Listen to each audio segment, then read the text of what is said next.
servants of God, pastors should be like a mother to every believer. మరి దైవ సేవకులైన వాళ్ళు, పాస్టర్లైన వాళ్ళు మరి విశ్వాసుల తల్లిలాగా వ్యవహారం చేయాలి. They should have the confidence, if I go to my pastor, he will help me. నేను నా కాపరి దగ్గరికి వెళితే తప్పకుండా నాకు సహాయం చేస్తాడన్న ఒక స్థైర్యం వాళ్ళకి కావాలి. They should think, my pastor is not with a whipping rod there. మరి నా పాస్టర్ గారు ఎప్పుడు కూడా బెత్తం చేత పట్టుకొని ఉండే పాస్టర్ కాడని తెలుసుకోవాలి. My pastor is not with a whipping rod to beat me. నన్ను బెత్తంతో కొట్టే పాస్టర్ అని విశ్వాస తలంచకూడదు.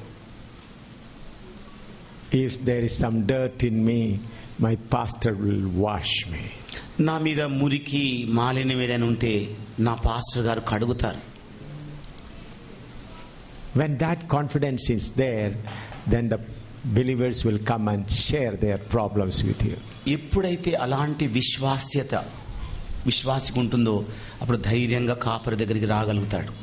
Whenever some mistakes happens, they will come to the pastor. ఎప్పుడైతే పొరపాట్లు జరుగుతాయో అప్పుడెల్లా విశ్వాసులు పాస్టర్ దగ్గరికి వస్తారు. Oh, my pastor will protect me. మా పాస్టర్ గారు నన్ను భద్రపరుస్తాడు. My pastor will cry for me. నా పాస్టర్ గారు నా కొరకు కన్నీళ్లు గారుస్తారు. My pastor will wash me. నా పాస్టర్ గారు నన్ను కడుగుతారు. That heart every pastor should have. అలాంటి అలవాటు పాస్టర్ గారు కలిగి ఉండాలి. Hallelujah. Hallelujah. Then only we can bring up the body of Christ. అప్పుడే మనం సంఘ శరీరాన్ని ఎదుగుదల చేసే వాళ్ళం అవుతాం. That is not allowing them to commit mistake. దాని అర్థం ఏంటంటే వారు పొరపాట్లు చేస్తూనే పోయేటట్టు చేయకూడదు. Some people think that if I stand with stick to beat them every time, they will not do mistake. కొంతమంది ఏమనుకుంటారంటే నేను ఎప్పుడు బెత్తం వాడితే ఇక ప్రజలు పొరపాట్లే చేయరనుకుంటారు. They should not have fear about you. అసలు నిన్ను గూర్చిన భయమే వారికి కలగదు. They should have fear about God. మరి దేవుని యొక్క భయం వాళ్ళు కలిగి ఉండాలి. They should have love towards God. మరి దేవుని మీద ప్రేమ కలిగిన వాళ్ళుగా ఉండాలి వాళ్ళు. Because of love of God, they do not commit mistake.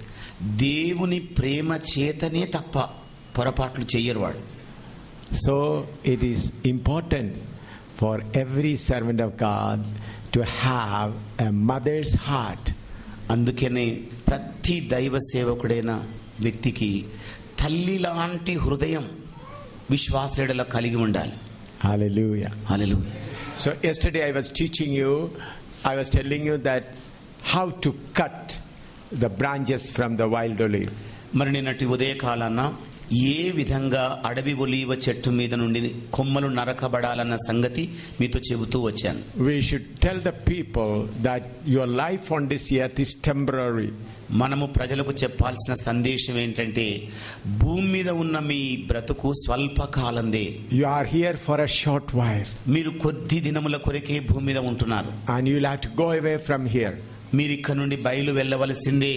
Very soon you will go away from here. మరి అతి తొందరగా మీరు ఇక్కడ నుండి వెళ్ళిపోతారు. So though they have physical problems and spiritual material problems, మరి శారీరక సంబంధమైన సమస్యలు ఉన్నా భూ సంబంధమైన సమస్యలు కలిగినా కూడా you should not enter into that physical and material things.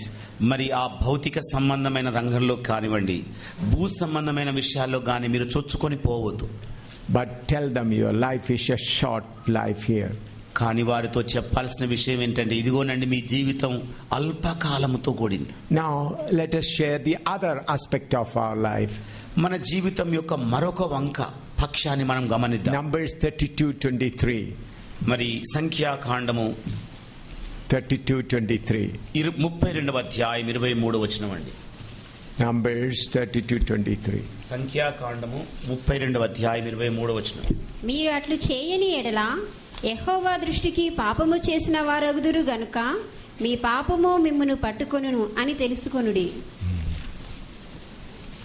here it says, your sin will find you out. చూడండి, మీ పాపమే మిమ్మల్ని పట్టుకొని తీరుతుంది. People enjoy committing sin, ప్రజలేమో పాపములు చేస్తూ సుఖం అనుభవిస్తారు. but you have to warn them, your sin will find you out one day. అలాంటి వారిని హెచ్చరించాల్సింది ఎలాగంటే, ఇదిగో మీ పాపమే ఒకనాడు మిమ్మల్ని పట్టుకుంటుంది. Your sin will find you out one day. మీ పాపం ఒక రోజు మిమ్మల్ని పట్టుకుంటుంది. Ecclesiastes chapter 8 verse 11.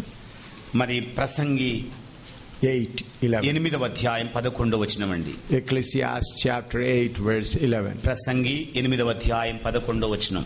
దుష్క్రియకు తగిన శిక్ష శీఘ్రముగా కలుగుట చూచి మనుషులు భయము విడిచి హృదయపూర్వకంగా దుష్క్రియలు చేయుదురు.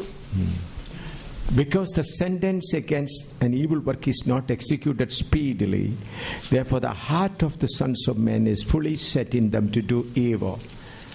మనుష్యులు చేసిన దుష్ట క్రియలకు శిక్ష త్వరగా పడకపోవట చూచి వాళ్ళు నిర్భీతిగా పాపం చేస్తుంటారు. When a person accepts bribes, immediately he is not punished, then he is again willing to take bribe.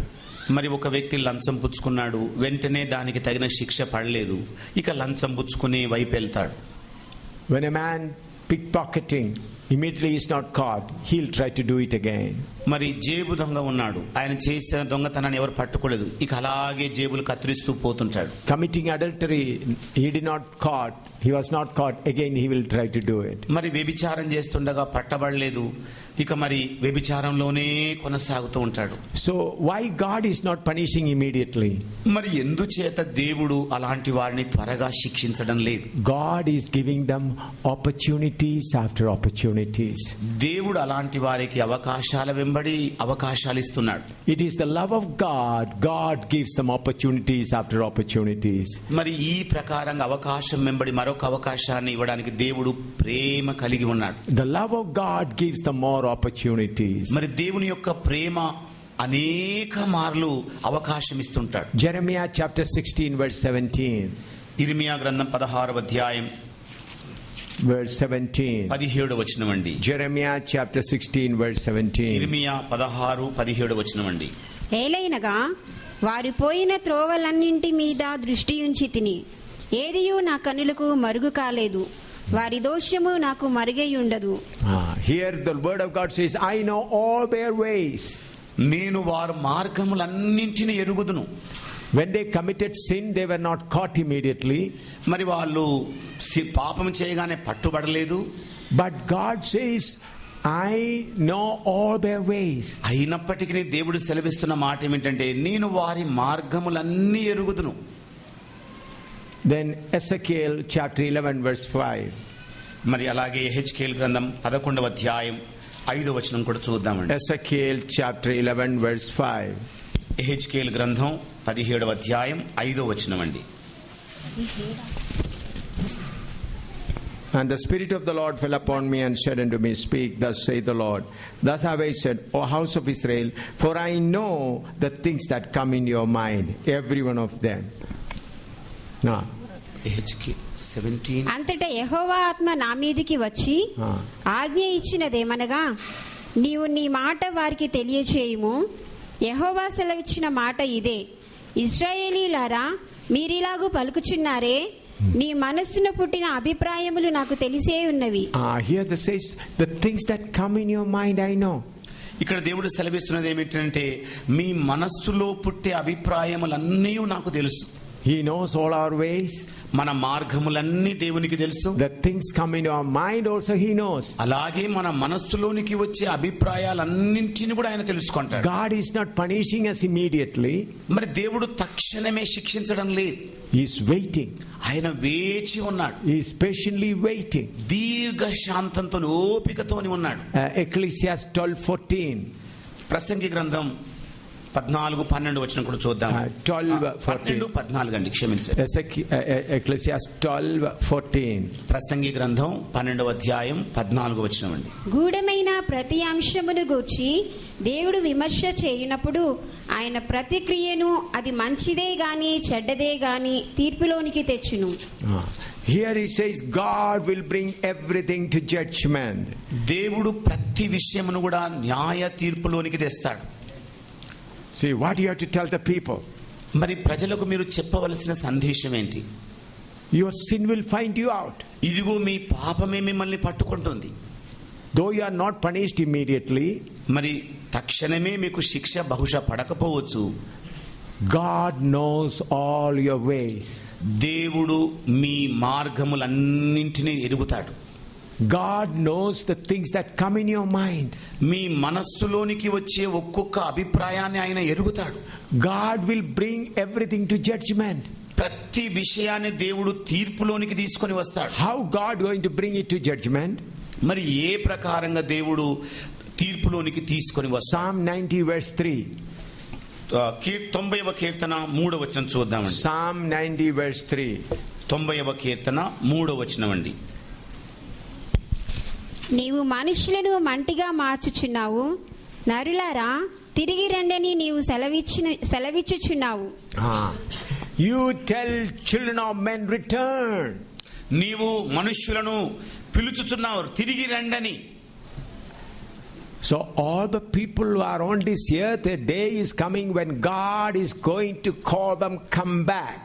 మరి ఈ భూమి మీద ఉన్న ప్రతి మానవుని దేవుడు ఒకనాడు తిరిగి రమ్మని పిలవబోతున్నాడు. Revelation chapter 20 verse 11 to 15. ప్రకటన గ్రంథం 21వ అధ్యాయం 11వ వచనం నుండి 15 వచనాలండి. Revelation 20 11 to 15.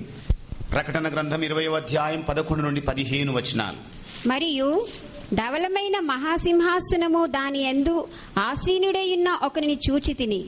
భూమి ఆకాశములు ఆయన సముఖము నుండి పారిపోయేను, వాటికి నిలువు చోటు కనబడకపోయేను.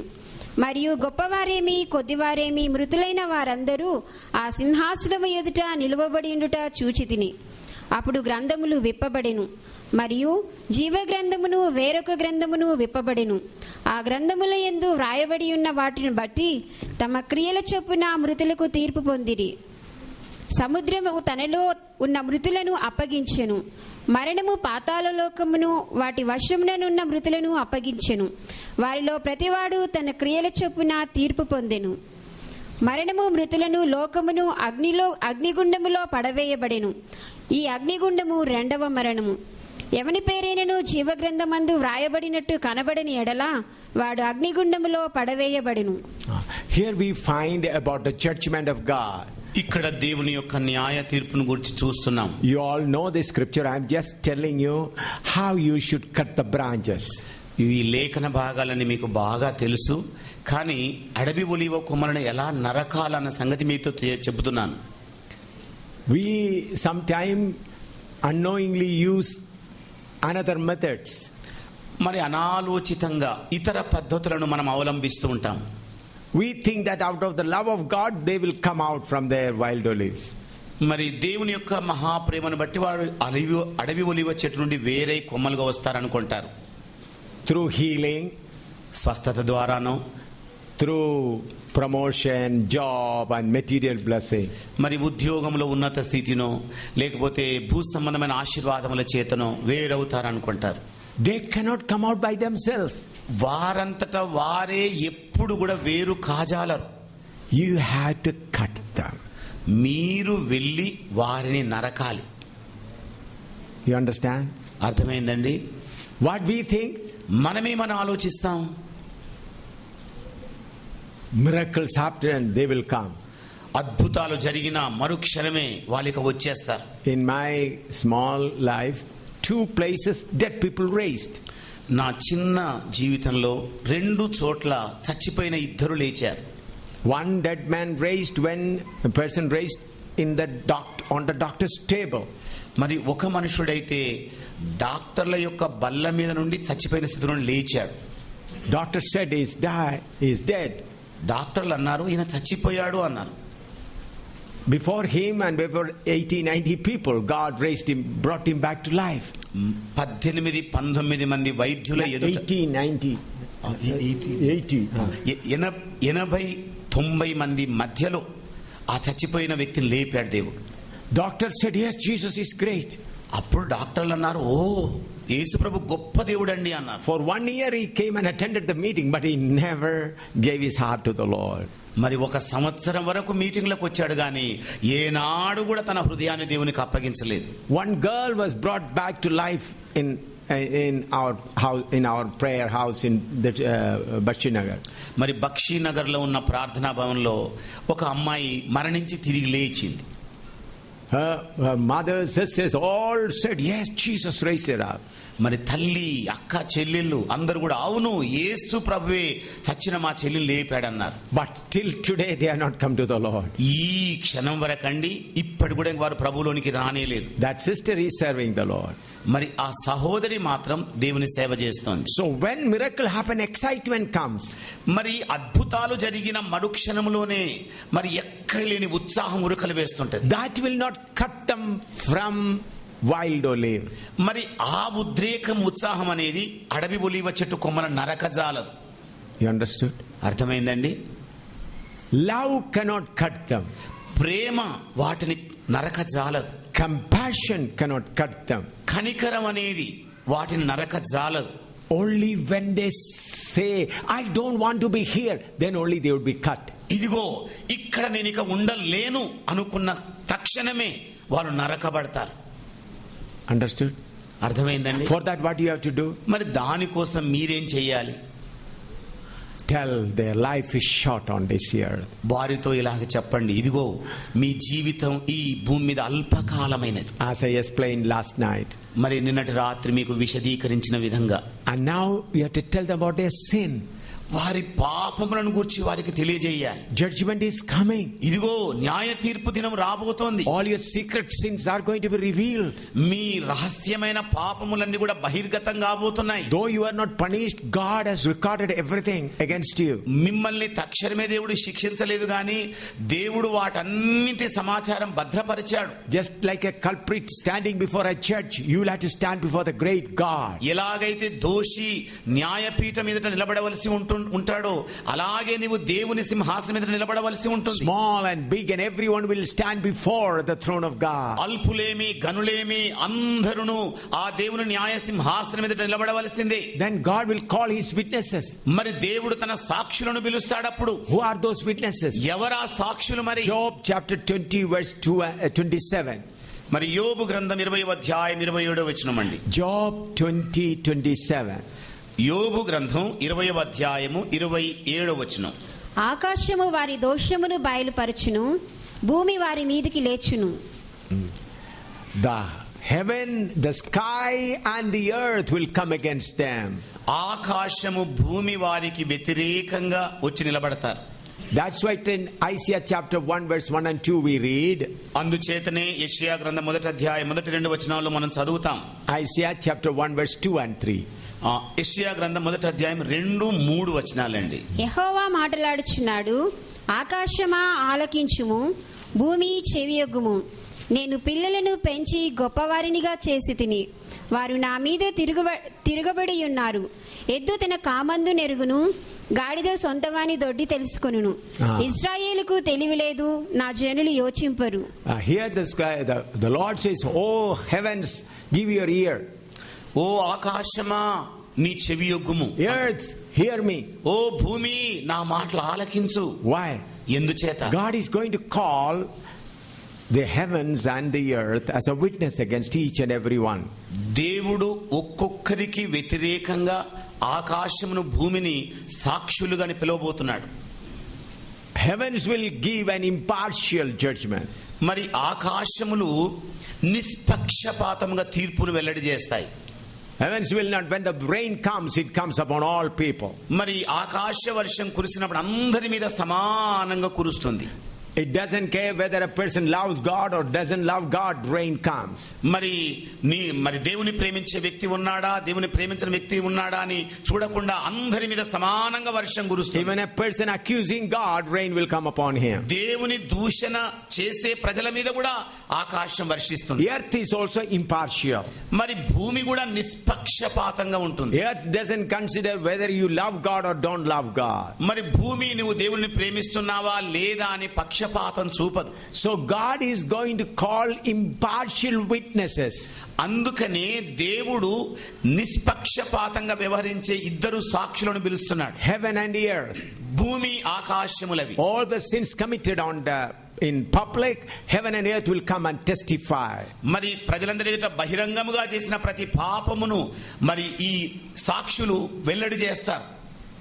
Then the things you have committed in the closed room, మరి మూసివేయబడిన గదిలో నీవు చేసిన రహస్య పాపములను సైతం. the book Habakkuk chapter 2 verse 11. హబక్కూకు గ్రంథం 2వ అధ్యాయం 11వ వచనం చూద్దామండి. Habakkuk chapter 2 verse 11. హబక్కూ గ్రంథం 2వ అధ్యాయం 11వ వచనం. గోడలలోని రాళ్ళు మొర్రపెట్టుచున్నవి, దూలములు వాటికి ప్రత్యుత్తరం ఇచ్చుచున్నవి. The stones from the wall will cry out. మరి గోడలలోని రాళ్ళు కూడా కేకలు వేస్తాయి. The timber will come. దూలములు సైతం సాక్ష్యం చెప్తాయి, ప్రత్యుత్తరం ఇస్తాయి. Now our brother is taking video. చూడండి, ఇప్పుడు సహోదరుడు వీడియో తీస్తున్నాడు. Man has invented this machine. మానవుడు ఈ పరికరాన్ని కనుగొన్నాడు. God will say, brick, come and speak against you and me. The brick will speak. మరి దేవుడు ఇదిగో ఇటుక వచ్చేసి ఈయనకు ఆయనకు విరోధంగా చెప్పమంటే చెబుతారు వాళ్ళు. Understood? అర్థమైందండి? Who can escape? ఎవరు తప్పించుకోగలరండి? Heaven is against you. ఆకాశమే నీకు వ్యతిరేకమవుతుంది. Earth is against you. భూమి నీకు విరోధమవుతుంది. And the brick and the timber is against you. మరి దూలములు ఇటుకల రాళ్ళు మీకు వ్యతిరేకమవుతాయి. Then Revelation 20:12.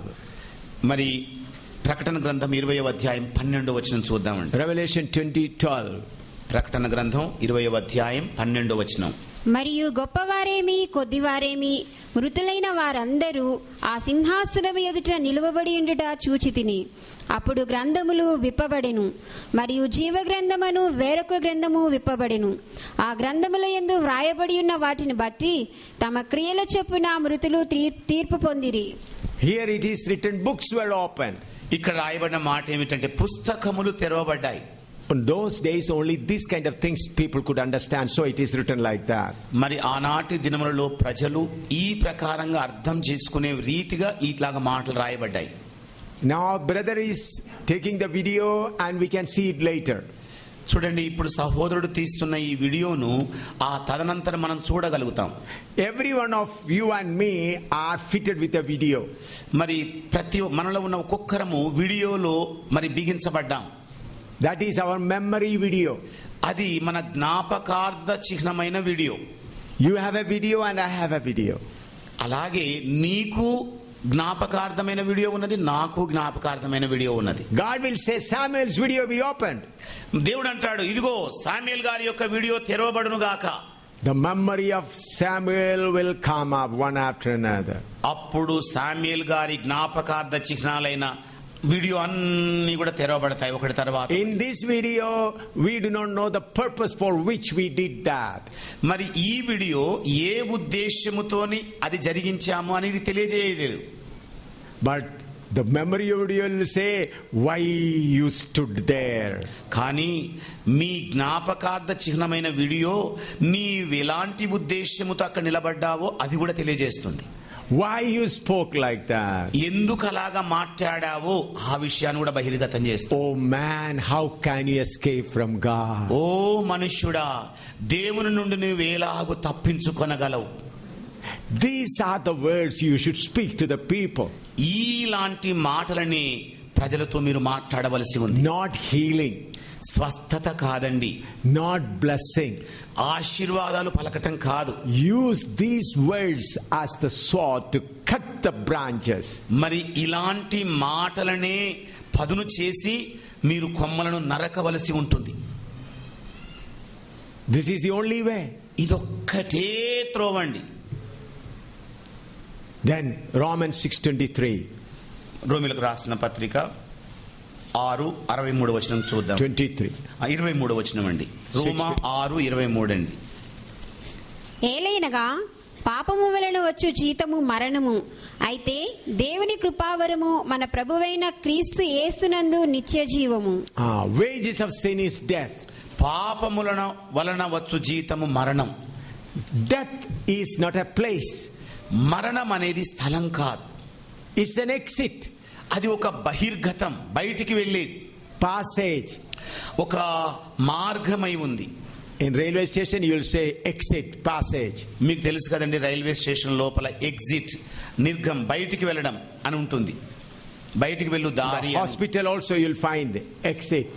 మరి ఆసుపత్రుల్లో కూడా బయటకు వెళ్ళు దారి అని రాసి ఉంటుంది. Similarly, death is an exit. అలాగే మరి మరణం అనేది కూడా ఒక బయటికి వెళ్ళే దారి. It is not a place. అది స్థలం కాదు. Every one of us have to go through this exit. మనలో ఒక్కొక్కరము కూడా ఈ బయటికి వెళ్ళే దారి గుండా రావాల్సిందే. In the railway station, some people go to the exit and they'll get a car and go to their home. మరి రైల్వే స్టేషన్ లోని వారు ఈ బయటికి వెళ్ళు దారి గుండా బయటకు వచ్చేసి కారు మరి వాహనము తీసుకొని వెళ్ళిపోతుంటారు. Some will get a cycle and go. కొంతమంది సైకిల్ తీసుకొని వెళ్ళిపోతుంటారు. Some will go on foot to their home. మరి కొంతమంది ఏమో కాలి నడకన తమ ఇళ్లలోకి వెళుతుంటారు. In the same way you have to go. అదే మాదిరిగా నీవు కూడా వెళ్ళవలసిందే. From this body your soul and spirit will go. మీ శరీరములో నుండి ప్రాణము ఆత్మ బయలు వెళుతుంది. Where? ఎక్కడికి వెళుతుంది? That you have to find out. అదే నీవు కనుగొనవలసిన విషయం. About that Jesus Christ already taught. దాని గురించి యేసు ప్రభు అప్పటికే చెప్పేశాడు. You know all the scripture, but just read for your memory's sake. మరి అది మీకు తెలుసు, కానీ జ్ఞాపకం ఉంచుకోవడం కొరకు ఆ లేఖన భాగాన్ని చదువుదాం. Luke 16:19 to 31. లూకా సువార్త 16వ అధ్యాయము 19 to 31. 19వ వచనం నుండి 31వ వచనం వరకు చదువుదాం. Luke 16:19 to 31. లూకా సువార్త 16వ అధ్యాయం 19వ వచనం నుండి 31వ వచనం వరకు అండి. ధనవంతుడు ఒకడుండెను, అతడు ఊదారంగు బట్టలను సన్నపు నారవస్త్రములను ధరించుకొని ప్రతిదినము బహుగా సుఖపడుచుండువాడు. లాజరు అని ఒక దరిద్రుడుండెను. వాడు కురుపులతో నిండినవాడై ధనవంతుని ఇంటి వాకిట పడియుండి అతని బల్ల మీద నుండి పడు రొట్టె ముక్కలతో ఆకలి తీర్చుకొనగోరెను. అంతేకాక కుక్కలు వచ్చి వాని కురుపులు నాకెను. ఆ దరిద్రుడు చనిపోయి దేవదూతల చేత అబ్రహాము రొమ్మున ఆనుకునుటకు కొనిపోబడెను. ధనవంతుడు కూడా చనిపోయి పాతిపెట్టబడెను. అప్పుడు అతడు పాతాళములో బాధపడుచు కన్నులెత్తి దూరము నుండి అబ్రహామును అతని రొమ్మున ఆనుకొని ఉన్న లాజరును చూచి, తండ్రివైన అబ్రహామా, నా యందు కనికరపడి తన వ్రేలి కొనను నీళ్లలో ముంచి నా నాలుకను చల్లార్చుటకు లాజరును పంపుము. నేను ఈ అగ్నిజ్వాలలో యాతన పడుచున్నానని కేకలు వేసి చెప్పెను. అందుకు అబ్రహాము, కుమారుడా, నీవు నీ జీవితకాలమందు నీకిష్టమైనట్టు సుఖము అనుభవించితివి. అలాగుననే లాజరు కష్టము అనుభవించినని జ్ఞాపకము చేసుకొనుము. ఇప్పుడైతే వాడు ఇక్కడ నెమ్మది పొందుచున్నాడు, నీవు యాతన పడుచున్నావు. అంతేకాక ఇక్కడి నుండి నీ యొద్దకు దాటగోరు వారు దాటిపోజాలకుండునట్లు, అక్కడి వారు మా యొద్దకు దాటి రాజాలకుండునట్లును మాకును మీకును మధ్య మహా అగాధం ఉంచబడి ఉన్నదని చెప్పెను. అప్పుడు అతడు, తండ్రి, అలాగైతే నాకు 5 సహోదరులు ఉన్నారు. వారును ఈ వేదనకరమైన స్థలమునకు రాకుండా వారికి సాక్ష్యమిచ్చుటకై నా తండ్రి ఇంటికి వారిని పంపవలెనని నిన్ను వేడుకొనుచున్నానెను. అందుకు అబ్రహాము, వారి యొద్ద మోషేయు ప్రవక్తలను ఉన్నారు, వారి మాటలు వినవలెనని అతనితో చెప్పగా, అతడు, తండ్రివైన అబ్రహామా, అలాగనవద్దు. మృతులలో నుండి ఒకడు వాని యొద్దకు వెళ్ళిన ఎడల వారు మారు మనస్సు పొందుదురని చెప్పెను. అందుకతడు, మోషేయు ప్రవక్తలను చెప్పిన మాటలు వారు వినని ఎడల మృతులలో నుండి ఒకరిని లేచినను వారు నమ్మరని అతనితో చెప్పుమనెను. Here it is not a parable. ఇది ఉపమానం కాదండి. Here Jesus Christ says there was a certain rich man. ఇక్కడ యేసు ప్రభు సెలవిస్తున్నది ఏమిటంటే ఒక ధనవంతుడు ఉండెను. This is not parable. ఇది ఉపమానం కాదు. This is an incident. ఇది ఒక సంఘటన. Through this incident Jesus tells about the tormenting place and the resting place. ఈ సంఘటన ద్వారా యాతన పెట్టబడే ఒక నరక స్థలం ఉన్నదని ప్రభు తెలియజేస్తున్నాడు. Now people may say, where is that tormenting place? ప్రజలు బహుశా ఇలాగ ప్రశ్నించొచ్చు, ఎక్కడుందండి ఆ యాతన పెట్టబడే నరక స్థలం? You know, some years ago in Siberia there was a big earthquake type of thing happened. మరి కొన్ని సంవత్సరాల క్రితం సైబీరియా అనే ప్రాంతంలో ఒక పెద్ద భూకంపం సంభవించింది. It was a snow-covered area. The earth was split like that. మరి అదంతా కూడా మంచుతో ఆవరించిన స్థలం గనుక భూమి కాస్త నెరవిడిచింది. So at that time Soviet Union was there. ఆ సమయంలో సోవియట్ యూనియన్ ఉండింది. So scientists gathered there to know what has happened. మరి శాస్త్రజ్ఞులైన వాళ్ళందరూ కూడా సమకూడి అసలు ఏం జరిగిందని పరిశోధన మొదలుపెట్టారు. So they tried to find out what is inside this split portion. మరి ఈ నెరవిడిచిన ఈ నేల భాగం కింద ఏమున్నదో అని వాళ్ళు పరిశోధించడం ప్రారంభించారు. As far as possible they started to drilling down through machines. మరి పరికర యంత్రాల ద్వారా ఆ నేల లోపలి భాగం ఎలా ఉందని పరిశోధించడం మొదలు పెట్టారు. Then as they were keeping drilling after thousands of feet, all on a sudden went down. మరి వేల కొలది మరి మీటర్ల లోతుగా వాళ్ళు యంత్రాల గుండా డ్రిల్లింగ్ చేస్తూ పోయినప్పుడు పూర్తిగా అగాధంలాగా ఒకటి అనిపించింది. Then they found out there's an empty place. వాళ్ళకి తెలిసింది ఏమిటంటే ఇదిగో ఏదో ఒక ఖాళీ స్థలం కింద ఉందనిపించింది. Some kind of noise is coming from there. ఒక రకమైన శబ్దాల పరంపర బయటికి వినబడుతోంది. Then they arranged a microphone through covering and sent that microphone down. అప్పుడు వాళ్ళు ఒక మైక్రోఫోన్ ను సిద్ధం చేసి మరి ఆ నేల మాలిగలోనికి వదిలేశారు. Then they heard human being crying, I like that. మరి మానవ ఆత్మలనేవి అయ్యో హాయ్ హాయ్ హాయ్ అనుకుంటూ వేదనతో కూడిన స్వరాలు వినబడుతున్నాయి. 3 scientists fell unconscious hearing that voice. ఆ స్వరాలు విన్న వెంటనే 3 శాస్త్రజ్ఞులు అపస్మారక స్థితిలో కింద పడిపోయారు. Then Soviet Union always says there is no God. మరి సోవియట్ యూనియన్ వాళ్ళేమో దేవుడు అసలు లేనే లేడని చెప్పేవాళ్ళు ఎప్పుడు కూడా. So therefore they sealed that area. అందుకే ఆ భూభాగాన్ని వాళ్ళు మరి సీల్ చేసేసారు, మూసేశారు. But 2 scientists somehow reached Europe. మరి 2 శాస్త్రజ్ఞులు ఎలాగో ఒకలాగా యూరోప్ కు చేరుకున్నారు. After a month they revealed this secret. ఒక మాసమైన తర్వాత ఈ వార్తను ప్రజలకు అందించారు. Even now also that place is sealed. ఇప్పటికి కూడా ఆ స్థలం మూసివేయబడే ఉంది. Now under the earth the tormenting place is there. మరి భూగర్భములో ఇప్పటికి కూడా ఆ స్థలం మూసివేయబడింది. Now there is a tormenting place. ఇప్పుడు యాతన పెట్టబడే స్థలం అనేది ఉందండి. Everyone that dies will go there. చనిపోయిన ప్రతి వారు ఆ చోటికే వెళ్ళిపోతారు. Through the exit of death they will go there. ఈ మరణం అనే నిర్గమము ద్వారా బయటికి వెళ్ళే దారి గుండా పాతాళంలోనికి వెళ్తారు వాళ్ళు. But on the day Jesus Christ went down and delivered all those people who were in the captivity, all the saints, those die in Christ, go to heaven. చూడండి, మరి యేసుప్రభు మరణమైన తర్వాత మరి ఆ పాతాళ బిలములోనికి దిగినప్పుడు పరిశుద్ధుల యొక్క ఆత్మలు పైకి ప్రభు తీసుకొని వెళ్ళాడు. So everyone that dies in Christ go up. మరి అందుకనే క్రీస్తునందు మృతులైన ప్రతి ఒక్కరు కూడా పరదైసుకు పైకి వెళ్తారు. Sai Baba is there now. ఇప్పుడు సాయిబాబా అక్కడే ఉన్నాడు పాతాళంలో, crying there, ఏడుస్తూ ఉన్నాడు. Poor Sai Baba is thinking so many people were there to serve me where I have come. పాపం ఎంతో మంది పేదలను ఆదుకున్న సాయిబాబా నేను ఎక్కడి స్థలానికి వచ్చి పడ్డానబ్బా అని ఏడుస్తూ ఉన్నాడు. That is the truth. అది యథార్థమైన విషయం అండి. You have to tell these truth to the people. ఇలాంటి సత్యాలను ప్రజలకు వెల్లడి పరచాలి మీరు. Jeremiah chapter 2 verse 22.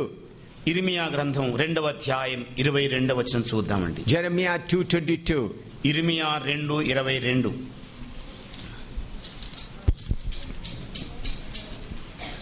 నీ క్షారముతో కడుగుకొనినను విస్తారమైన సబ్బు దాచుకొనినను నీ దోషము మరకవలే నాకు కనబడుచున్నది. ఇది ప్రభువైన యెహోవా వాక్కు. You cannot wash your sins by soap or by acid. మీరు సబ్బుతోనూ క్షారముతోను మీ పాప మరకలను కడుక్కొన జాలరు. You must tell people sin is not on your body. ప్రజలకు మీరు తెలియజేయాల్సింది ఏమిటంటే పాపం మీ దేహం మీద లేదు, It's in your soul. అది మీ ప్రాణములో ఉన్నది. Am I right?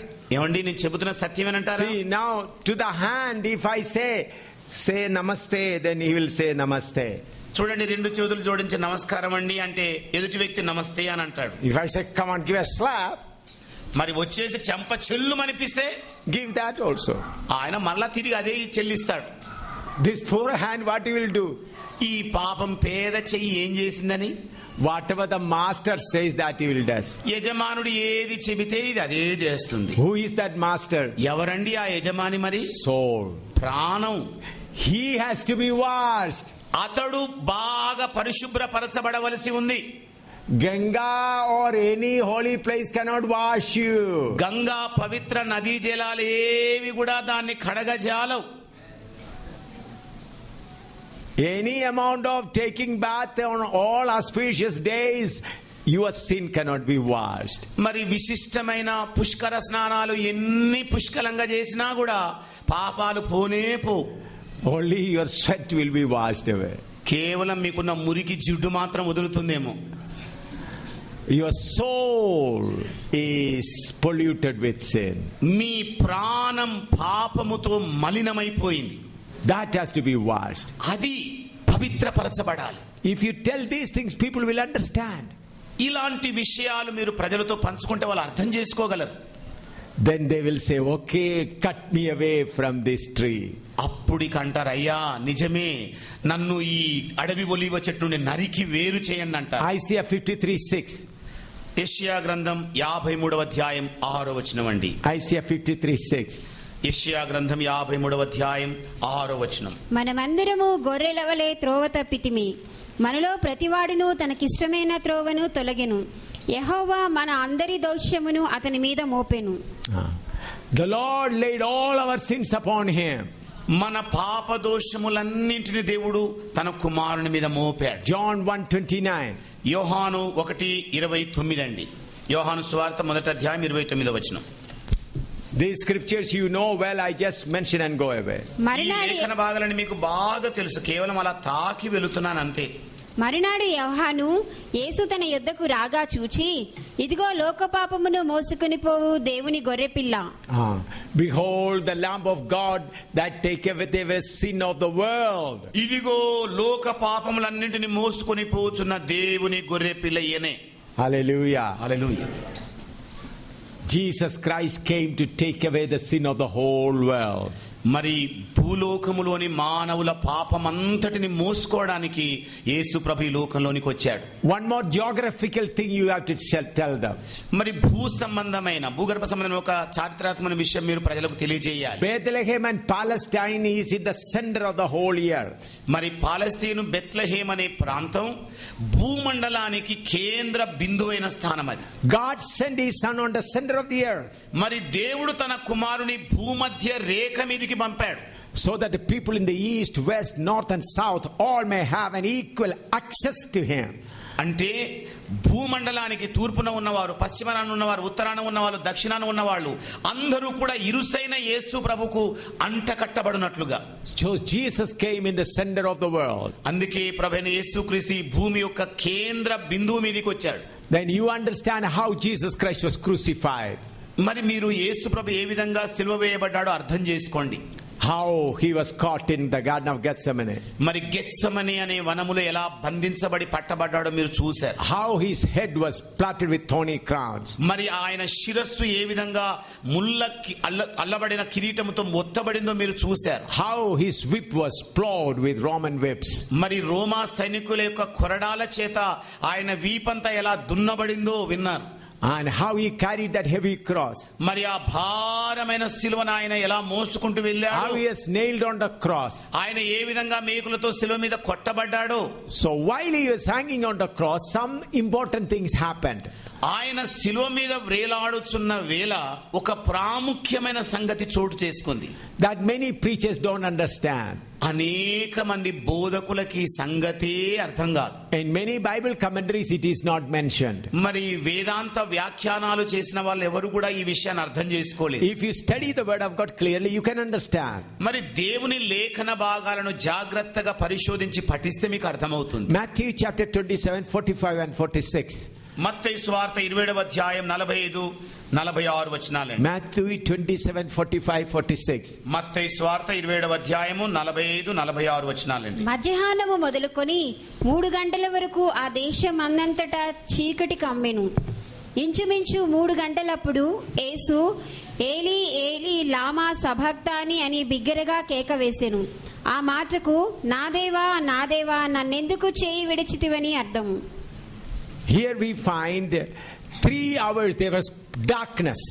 ఇక్కడ మనం చూచినట్లయితే 3 గంటల వరకు కటిక చీకటి ఆవరించింది. Through that, during that 3 hours darkness, something wonderful happened. ఆ 3 గంటల అంధకార గడియల్లో ఒక అత్యద్భుతమైన సంఘటన చోటు చేసుకుంది. According to people of Israel, it was from 9 to 12. మరి ఇశ్రాయేలు యొక్క కాలమాన ప్రకారంగా అది 12 గంటలు మొదలుకొని రమారా 3 గంటల వరకు. That is, according to our time, it is 12 to 3. మన కాలమాన ప్రకారంగా చూసుకుంటే 12 నుండి 3 గంటల వరకు. People of Israel in Palestine, they start counting morning 1 o'clock. మరి పాలస్తీనా దేశంలో ఉన్న ఇశ్రాయేలు కాలమానాన్ని ఎలా కొలుస్తారంటే ఉదయకాలం 1 గంట నుండి 12 గంటల వరకు కొలుస్తారు. Now we count 6 to 12 and 12 to 6. మనం ఎలా కొలుస్తాం? 6 గంటలు మొదలుకొని 12 గంటల వరకు. అలాగా. So between 12 o'clock and 3 o'clock, complete darkness. మరి 12 గంటలు మొదలుకొని 3 గంటల వేళ వరకు కటిక చీకటి ఆవరించింది. During that darkness, something wonderful happened. మరి ఆ కటిక చీకటి వేళ ఒక అద్భుతమైన సంఘటన జరిగింది. Psalm 18, 4 to 6. మరి కీర్తన 18వ కీర్తన 4 నుండి 6 వచనాలండి. Psalm 18, 4 to 6. 18వ కీర్తన 4 నుండి 6 వచనాలు. మరణము పాశ్యములు నన్ను చుట్టుకొనగను, భక్తిహీనులు వరద పొర్లు వలె నా మీద పడి బెదిరింపగను, పాతాళపు పాశ్యములు నన్ను అరికట్టగను, మరణపు ఊరులు నన్ను ఆవరింపగను. నా శ్రమలో నేను యెహోవాకు మొరపెట్టి తిని నా దేవునికి ప్రార్థన చేసి తిని ఆయన తన ఆలయములో ఆలకించి నా ప్రార్థన అంగీకరించెను. నా మొర్ర ఆయన సన్నిధిని చేరి ఆయన చెవిలో జొచ్చెను. Here we find the cords of hell caught hold of me.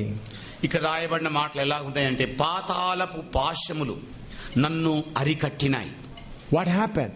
ఏం సంభవించింది? Listen carefully. జాగ్రత్తగా ఆలకించండి. Jesus hanging on the cross. యేసేమో Calvary శిలువలో వ్రేలాడుతున్నాడు. Darkness all over.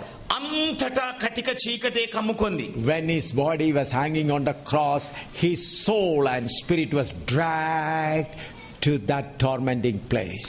మరి ఆయన దేహము శిలువలో వ్రేలాడుతున్న వేళ ఆయన ప్రాణము ఆత్మ పాతాళములోనికి ఈడ్వబడినాయి. You understood? అర్థమైందండి? The soul and spirit of the Lord was dragged to the tormenting place. ప్రభువు యొక్క ప్రాణము ఆత్మ యాతన పెట్టబడే ఆ పాతాళ స్థలానికి ఈడ్వబడినాయి. Hebrew 5:7. హెబ్రీయులకు రాసిన పత్రిక 5వ అధ్యాయం 7వ వచనం అండి. Hebrew 5:7. హెబ్రీయులకు రాసిన పత్రిక 5వ అధ్యాయం 7వ వచనం. శరీరధారయ్యున్న దినములలో మహారోదనముతోనూ కన్నీళ్లతోనూ తన్ను మరణము నుండి రక్షింపగలవానికి ప్రార్థనలను యాచనలను సమర్పించి భయభక్తులు కలిగి ఉన్నందున ఆయన అంగీకరింపబడెను. Jesus Christ was crying from that tormenting place. మరి ఆ యాతన పెట్టబడే స్థలములో నుండి యేసు క్రీస్తు కేకలు వేస్తున్నాడు. That's why he said, Father, why thou hast forsaken me? అందుకే నా తండ్రి నన్నెందుకు చేయి విడిచితివని ఆయన మొరపెడుతున్నాడు. Psalm 16:10. కీర్తన 16వ కీర్తన 10వ వచనం చూద్దామండి. Psalm 16:10. 16వ కీర్తన 10వ వచనం. ఎందుకనగా నీవు నా ఆత్మను పాతాళములో విడిచిపెట్టవు, నీ పరిశుద్ధిని కుళ్ళుపట్టనీయవు. You will not leave my soul in hell. నీవు పాతాళములో నా ప్రాణమును విడిచిపెట్టవు. Psalm 86:13. మరి 86వ కీర్తన 13వ వచనం చూద్దామండి. Psalm 86:13. 86వ కీర్తన 13వ వచనం. ప్రభువా నా దేవా, నా ఎడల నీవు చూపిన కృప అధికమైనది. పాతాళపు అగాధము నుండి నా ప్రాణమును తప్పించి ఉన్నావు. You have delivered my soul from bottom hell. మరి పాతాళ బిలములో నుండి నా ప్రాణమును నీవు తప్పించి ఉన్నావు. Psalm 116 verse 3. మరి 116వ కీర్తన 3వ వచనం చూద్దామండి. Psalm 116 verse 3. మరణబంధములు నన్ను చుట్టుకొని ఉండెను. Read. మరణబంధములు నన్ను చుట్టుకొని ఉండెను. పాతాళపు వేదనలు నన్ను పట్టుకొని ఉండెను. శ్రమయు దుఃఖమును నాకు కలిగెను. Here he says, I suffered in that burning place. ఆయన ఇక్కడ అంటున్నాడు, ఆ అగ్నిమయమైన స్థలములో నేను యాతన పెట్టబడ్డాను. Acts 2:27. అపోస్తుల కార్యం 2వ అధ్యాయం 27వ వచనం అండి. Yes. 27వ వచనం. అపోస్తుల కార్యములు 2వ అధ్యాయం 27వ వచనం. నీవు నా ఆత్మను పాతాళములో విడిచిపెట్టవు, నీ పరిశుద్ధిని కుళ్ళుపట్టనీయవు. So here also Peter repeats that. ఇక్కడ కూడా పేతురు గారు అదే మాటను తిరిగి జ్ఞాపకం చేస్తున్నాడు. Beloved, listen carefully. ప్రియులారా జాగ్రత్తగా నా మాటలు ఆలకించండి. For the sins of the people, many great people came and offered themselves. మరి ప్రజల యొక్క పాపముల కొరకు అనేక మంది మహానుభావులు వచ్చారు, వారు తమ పని జరిగించారు. Some people offered their body. కొంతమంది తమ దేహములనే అర్పణ చేశారు. Some gurus laid down their life. మరి కొంతమంది గురువులైన వాళ్ళు తమ ప్రాణములను అర్పణ చేశారు. But no one went into that tormenting place and paid the price. కానీ వారిలో ఏ ఒక్కరు కూడా యాతన పెట్టబడే స్థలానికి వెళ్లి పాతాళములో వెలను చెల్లించలేదు. Only Christ gone to that place. కేవలము యేసుక్రీస్తు ఒక్కడే ఆ చోటికి వెళ్ళాడు. How he came out from there. మరి ఆ చోటు నుండి ఏ ప్రకారంగా ఆయన బయటికి వచ్చేసాడు. He never committed sin. ఆయన ఎన్నడూ ఏ పాపం చేయలేదు. He took our sin and suffered. ఆయన మన పాపములను తన మీద మోసుకొని శ్రమను అనుభవించాడు. And he came out. ఆయన బయటికి వచ్చేసాడు. We do not know how many minutes or how many hours he was there. మరి ఎన్ని నిమిషాలు ఎన్ని గంటలు ఆయన అక్కడ ఉన్నాడో మనకు తెలియదు. But within that dark time he came back. మరి ఆ అంధకార గడియల లోపుగా ఆయన బయటికి వచ్చేసాడు. Then he says, ఆయన అంటున్నాడు, it is finished. ఇదిగో ఇప్పుడు సమాప్తమైనది. Jesus suffered not only on the body. యేసు ప్రభు కేవలం శరీర రీతిగానే బాధ పెట్టబడలేదు. In his soul and spirit he was burned. ఆయన ప్రాణములోను ఆత్మలోను శ్రమ పెట్టబడ్డాడు. That's why I tell Satan. అందుకనే సైతానుతో ఇలా చెప్పేశాడు. I tell Satan. నేను సాతానుతో అంటాను ఇలాగా, Satan, Jesus died not only, paid the price not only his body. సాతానా, యేసు ప్రభు శరీరములోనే వెల చెల్లించలేదు గాని he paid the price for my soul and spirit. ఆయన నా ప్రాణము కొరకు నా ఆత్మ కొరకు వెల చెల్లించాడు. Jesus paid price for my body, for my soul, for my spirit. యేసు క్రీస్తు ప్రభువు నా శరీరము కొరకు నా ప్రాణము కొరకు నా ఆత్మ కొరకు వెల చెల్లించేశాడు. So I am totally free. అందుకే నేను పూర్తిగా స్వేచ్ఛాపరుడను. I am totally free physically. నేను పూర్తిగా శరీర రీతిగా స్వతంత్రుడను. I am totally free in soul. మరి ప్రాణము రీతిగా పూర్తిగా స్వతంత్రుడను. I am totally free in spirit. ఆత్మలో కూడా నేను పూర్తిగా స్వతంత్రుడను. Jesus paid my total price. యేసు ప్రభువు నా కొరకైన మొత్తము వెల చెల్లించేశాడు. Only Jesus paid this price. కేవలం యేసు ఒక్కడే ఈ వెల చెల్లించాడు. When you tell this, మీరు ఎప్పుడైతే ఈ విషయం చెబుతారో, then the wild branches will say, I want to be cut off from there. అప్పుడిక అడవి ఒలీవ చెట్టు మీద కొమ్మలు ఏమంటాయంటే, నన్ను ఇప్పుడు నరికేయండి. Isaiah chapter 1 verse 18. యెషయా గ్రంథం 1వ అధ్యాయం 18వ వచనం అండి. And read and we'll close it. ఈ లేఖన భాగాన్ని చదివి ముగిద్దాం. Isaiah 1:18. యెషయా గ్రంథం మొదటి అధ్యాయం 18వ వచనం అండి. యెహోవా ఈ మాట సెలవిచ్చుచున్నాడు, రండి మన వివాదము తీర్చుకొందుము. మీ పాపములు రక్తము వలె ఎర్రనివైనను అవి హిమము వలె తెల్లబడును. కెంపు వలె ఎర్రనివైనను అవి గొర్రెబొచ్చు వలె తెల్లనివగును. Though your sin be red like scarlet, it will be made as white as snow. మీ పాపములు రక్తము వలె ఎర్రనివైనను అవి హిమము వలె తెల్లబడును. When you speak the correct word, what happens? మీరు ఎప్పుడైతే సరియైన మాటను ఉచ్చరిస్తారో ఏమి సంభవిస్తుంది? I'll tell you one incident and we'll close today. ఒక్క సంఘటన మీతో చెబుతాను, ఆ తర్వాత ముగిద్దామండి. I was preaching in Trichy. నేను తిరుచిలో బోధిస్తూ ఉండినా. In Tamil Nadu. తమిళనాడు రాష్ట్రంలో. There were about 15-20,000 of people. అక్కడ 15 నుండి 20,000 మంది గుమిగూడారు. So many DMK Hindus also accepted Christ. మరి అనేక మంది ద్రావిడ మున్నేట్ర కజగం వాళ్ళ ప్రజలు కూడా ప్రభువును అంగీకరించారు. They started throwing stone on Friday and after a few minutes they stopped throwing. మరి శుక్రవారం రోజు వాళ్ళు రాళ్ళు మా మీద కొన్ని నిమిషాల వరకు కురిపించి ఆపేశారు. I was on the stage and it's a big stage and I was speaking in English and the brother was translating into Tamil. ఒక విశాలమైన వేదిక ఉండింది. నేనేమో ఆంగ్ల భాషలో వాక్యం చెబుతూ ఉండినాను. ఒక తమిళ సహోదరుడు నాకు అనువాదం చేస్తూ ఉండినాడు. Thousands of people, so there was a way of 3 feet wide way all through.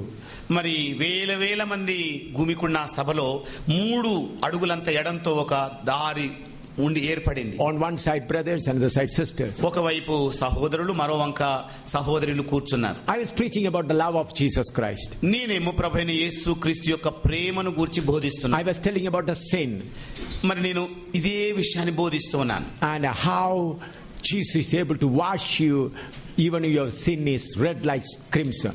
మరి మీ పాపములు రక్తము వలె ఎర్రనివైనా కూడా ప్రభువైన యేసుక్రీస్తు ఎలాగ వాటిని హిమం వలె తెల్లగా చేస్తాడో చెప్పాను. When I was preaching this, one huge black man came running to the stage. నేను ఎప్పుడైతే ఈ మాటలు బోధిస్తున్నానో అదే సమయంలో ఒక ఎత్తైన బలాఢ్యుడైన నల్లని వ్యక్తి వేదికపై పరిగెత్తుకుంటూ వచ్చాడు. And he says, I killed 63 people.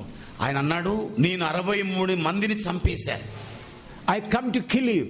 నేను నిన్ను చంపడానికి ఇక్కడికి వచ్చాను. They have given me 5,000. He thrown that 5,000 bundle to the stage. ఇదిగో నిన్ను చంపడం కొరకు నాకు 5,000 అడ్వాన్స్ గా ఇచ్చారని ఆ రూపాయల కట్ట నాకు చూపెడుతున్నాడు జేబులోని తీసి. He thrown it. ఎదుట పడేశాడు.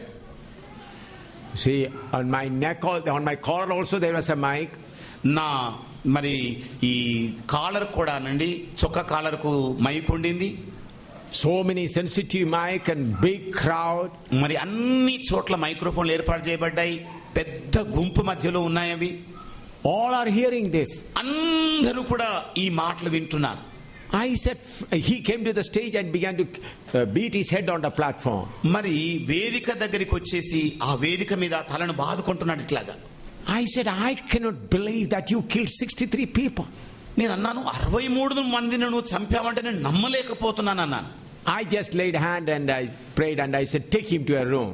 నేను ఆయన తల మీద చేయించి ప్రార్థన చేసి, ఇదిగో ఈయనను ఆ గదిలోకి తీసుకెళ్ళండి అని చెప్పాను. So after meeting is over, I praying for the sick. I went to that person. మరి సభ ముగించిన తర్వాత అందరి కొరకు ప్రార్థన చేసి ఆయన ఉన్న చోటికి వెళ్ళాను. Then he said, I am a DMK man. అప్పుడు ఆయన అన్నాడు, నేను డిఎంకే వ్యక్తిని అన్నాడు. Sometimes they put me police uniform, some sadhus uniform, different kinds of uniform. కొన్ని మార్లు నాకు వాళ్ళు పోలీసుల దుస్తులు ధరింపజేస్తారు, కొన్ని సార్లు కాషాయ రంగు దుస్తులు ధరింపజేస్తారు, రకరకాల దుస్తులు నాకు వేస్తారని చెప్పాడు. And they give me money and after I kill police only take me away. మరి నాకు డబ్బులు ఇస్తారు, నేను చంపిన తర్వాత మళ్ళా పోలీస్ వాళ్ళే నన్ను విడుదల చేయడానికి వస్తారని చెప్పి. He said, I am about 300 kilometers from here. నేను ఇక్కడి నుండి 300 కిలోమీటర్ల ఆవల నివాసం ఉంటానని. They brought me to kill you and promised 10,000. They already gave me 5,000. ఇక్కడికి మిమ్మల్ని చంపడం కొరకు నన్ను పంపించారు, 10,000 రూపాయలు ఇస్తానన్నారు, దానిలో అడ్వాన్స్ గా 5,000 ఇచ్చారని చెప్పాడు.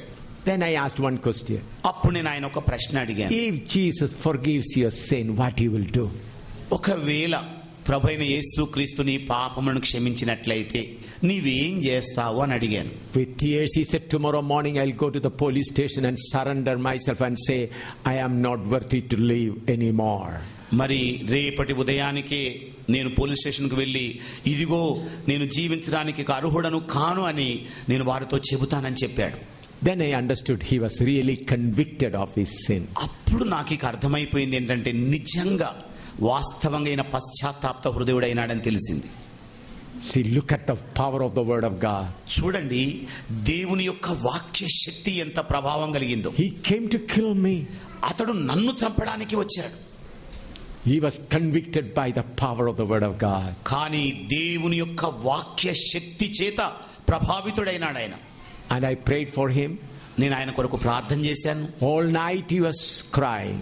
రాత్రంతా ఏడుస్తూనే ఉండినాడు. Next morning I had to go to another place. మరి మరుసటి ఉదయాన నేను మరొక చోటికి వెళ్ళాల్సి ఉంది. I went and saw him. నేను వెళ్ళి ఆయన చూచాను. His face was like a child's face. అతని మోము ముఖం ఎలాగుందంటే పసిపాప వలె వెలుగుతూ ఉండేది. Earlier he was a terrible man. మరి ఇంత క్రితం చూస్తే భయంకరమైన వికృత రూపమైంది. A smiling face. ఇప్పుడు చూస్తేనేమో చిరునవ్వుతో కూడిన మోములాగా ఉంది. The peace of God has come into his heart. మరి ఆయన హృదయములోనికి దేవుని సమాధానం దిగి వచ్చింది. I prayed for him and went away. ఆయన కొరకు నేను ప్రార్థన చేసి బయటికి వెళ్ళిపోయాను. Then the pastors later on informed me. ఆ తర్వాత పాస్టర్లు నాకు తెలియజేశారు. He went to the police station next morning. మరుసటి రోజు ఆయన పోలీస్ స్టేషన్ కు వెళ్ళాడు. But the ministers rang up to the police. He is mad, don't record his statement. మరి పోలీస్ సిబ్బందికి మంత్రులైన వాళ్ళు వేగంగా పంపించిన వార్త ఏంటంటే ఇదిగోనండి ఆయన పిచ్చోడు వెర్రోడు ఆయన మాటలు నమ్మబోకండి అని అరిచారు. He remembered 5 houses where he went and killed. ఆయనకు 5 ఇళ్లలోకి వెళ్లి చంపిన సంఘటనలు గుర్తున్నాయి. He went to one house. ఆయన ఒక ఇంటికి వెళ్ళాడు. I killed your man. ఇదిగో మీ మనుష్యుని నేనే చంపాను. Jesus forgiven me. యేసుక్రీస్తు నన్ను క్షమించాడు. Police is not arresting me. మరి పోలీసు వాళ్ళు నన్ను అరెస్ట్ బంధించడం లేదు. If you want to kill me or forgive me. మీరు కూడా నన్ను చంపాలనుకుంటే చంపండి లేకపోతే క్షమించండి. Just like a slave, he sat in front of them like this. మరి ఒక బానిస మాదిరిగా వారి ఇంటి బయట అలాగ విధేయుడై కూర్చున్నాడు ఆయన. They also forgave them. వారు కూడా ఆయన క్షమించేశారు. 5 houses people forgiven them. 5 ఇళ్లలో ఉన్న వారు ఆయనను క్షమించేశారు.